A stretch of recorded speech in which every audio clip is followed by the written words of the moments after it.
Hello everyone and welcome to the first episode of a weekly video series where I talk about pieces that I composed for the Sunday service. The first piece we're going to take a look at is a prelude to Auf, Auf, mein Herz mit Freuden. Let's listen to the melody first.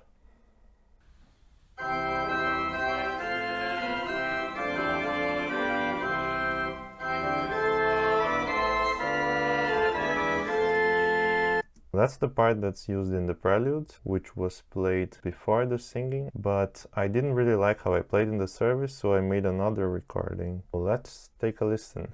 The melody that was just sung comes in this measure in the right foot, in a part where there's double pedal.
As you probably noticed, I didn't use the whole melody, just the first part, and that's because I couldn't finish it in time, so I just had a week to write it.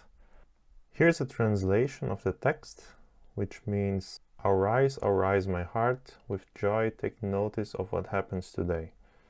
And this joy is in the theme, that's very simple and happy. The theme also uses the first part of the melody.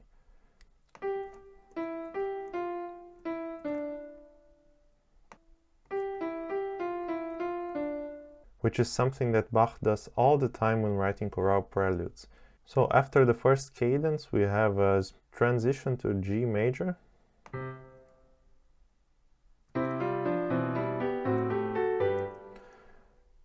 And then the theme is repeated, but with the voices reversed, which is something that Bach also does all the time when writing his trio sonatas. He repeats the theme, but to introduce some variety, he switches the voices.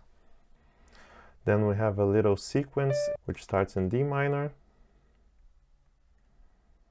and we arrive at the last four measures, which is a one measure in 3, and then we have this hemiola here.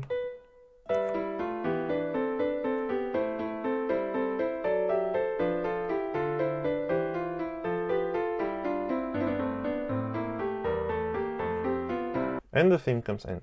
So the chorale has one cadence to C major and one cadence to A minor. Here, but there's a deceptive cadence, and here. And what I chose to do was to use this motive. First in the upper voice, and then in the cadence to A minor in the lower voice, which gives a sense of variety. So after the cadence to A minor, we have this sequence again that was used in the introduction, but with a little twist that I thought was quite nice. Listen to it first again.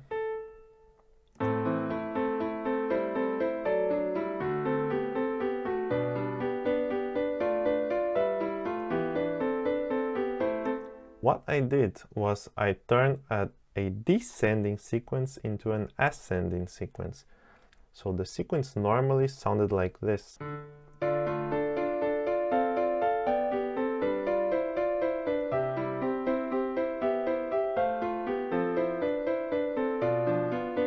It's always descending, but if you let the bass come in a second higher, you can turn it into an ascending sequence. So I thought that was a good solution to how to come back to these 4 last measures of the introduction in a way that isn't too long or too different or, you know, too abrupt. So you can basically use the same sequence in a different way. Now let's listen to the piece that inspired my prelude, which is the 6th Schübler chorale by Johann Sebastian Bach. It also has an introduction, then the chorale comes in, and at the end of the chorale he goes back to the middle of the introduction, like in my piece, and then the first part of the chorale is repeated. The performance is from myself playing at the Grazer Dom in Austria.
And the chorale repeats.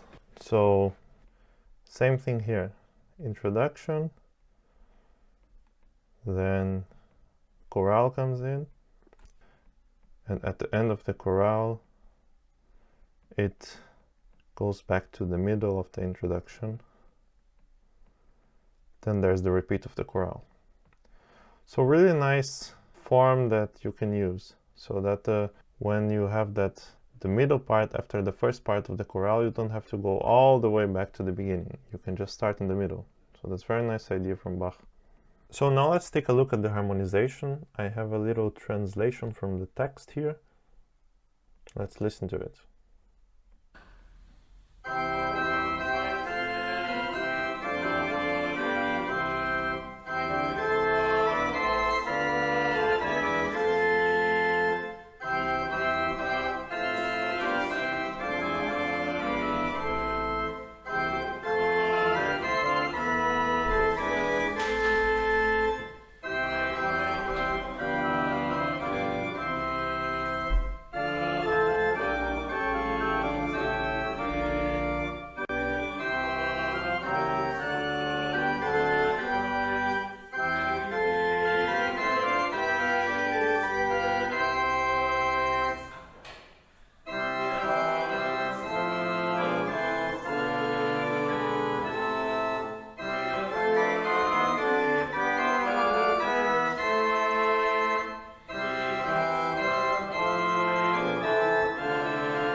There's some things a little different in the score. That's because I wrote this after I played.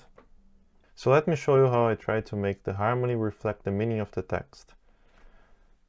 Well, until the first fermata we have this progression to C major when it talks about joy. But when it repeats, it talks about suffering, Leiden. So I went to A minor. This is a trick that it's very easy to do when you have lam ti dam. You just change it a little bit and you have the completely different character.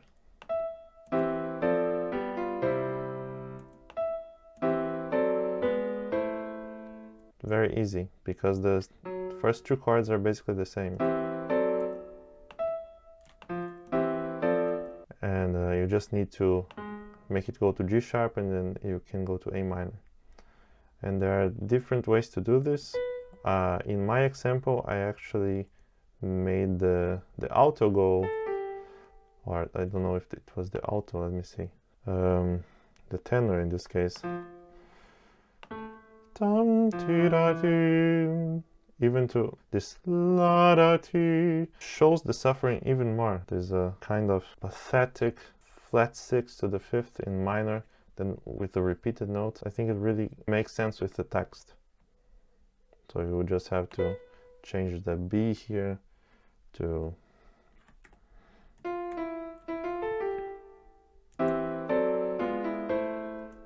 or you could also make the alto go up and the tenor also. Or you can make it more dissonant like this.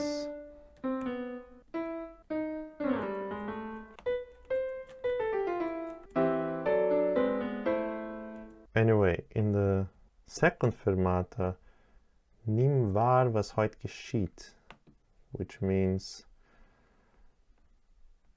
take notice of what happens today. There's this sense of wonder, which I thought could really be present by going to the flat 6th, that is E major to F major, instead of going to A minor like I did later here. Instead I did. There's this feeling of being unresolved, of wondering what comes next. So I thought that was fitting for the text. Now the rest of the first verse is harmonized in a pretty standard way. There's this interesting part here with the G major 7th chord in second inversion, which normally you wouldn't associate with Bach. But in this case, the G, which is the root, is the 4th of the chord, and therefore the dissonance. So it is prepared and resolved downward to F, which makes it okay.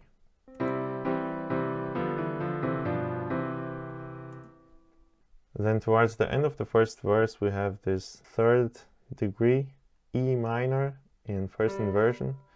It's kind of in the middle of a 6/4 chord and a 5 chord, because you have the B, which is in the soprano, but you also have the E at the same time, which sounds quite nice.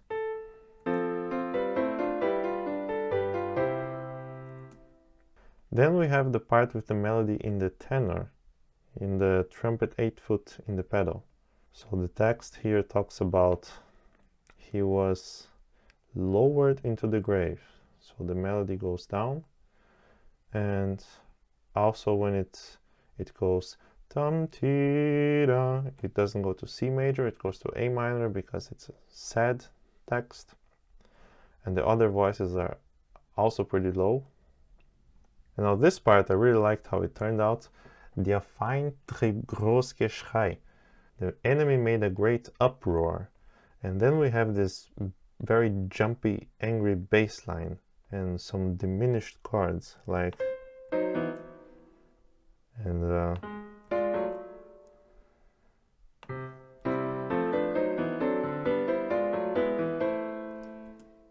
but then er's vermeint und denket, before he realizes and thinks, Christ is free again. Christus ist wieder frei. So, and then instead of going to A minor like we normally would when the melody goes, we can actually make a plagal cadence to D major and make the voicing really broad to really sort of hammer home this positive emotion.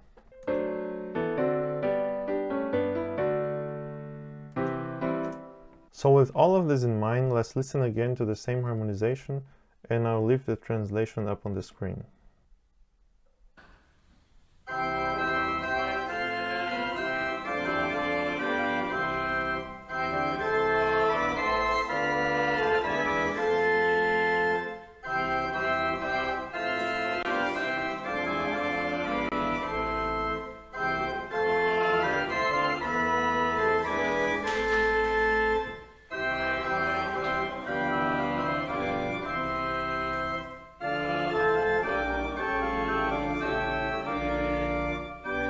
So here's also an interesting bit. Mein Heiland war gelegt da, wo man uns hinträgt. My Savior was placed where we are carried. We have this sense of the unknown and also of wonder. So I use the same thing I did before, which is the deceptive cadence to the flat sixth, which sounds very sort of mysterious. Let's continue.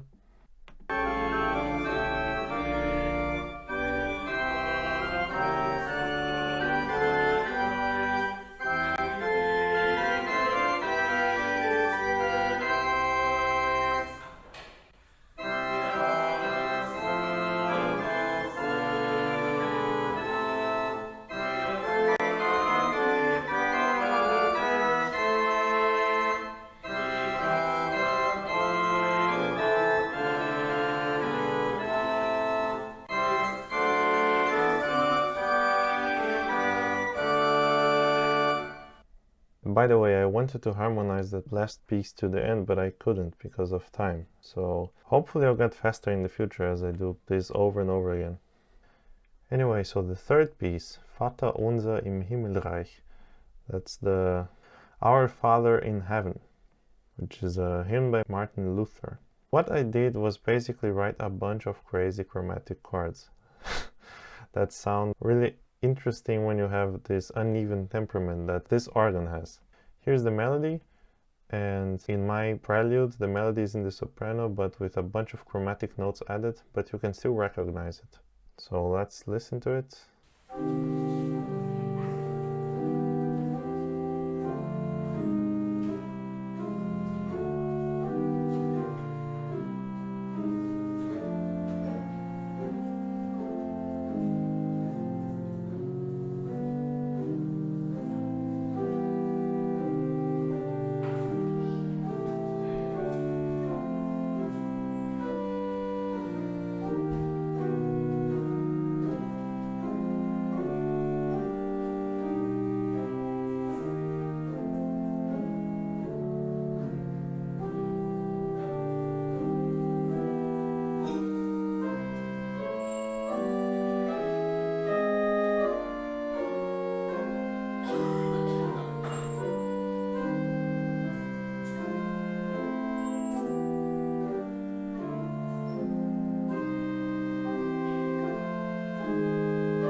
Yeah, so the reason I made it really chromatic was because the congregation sang all 9 verses of this hymn.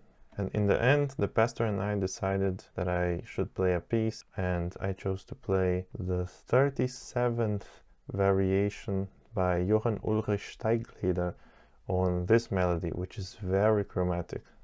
So here it is. I'll play a little bit of the end of the 9th verse with the congregation singing, and then right after that I start with the piece by Steigleder.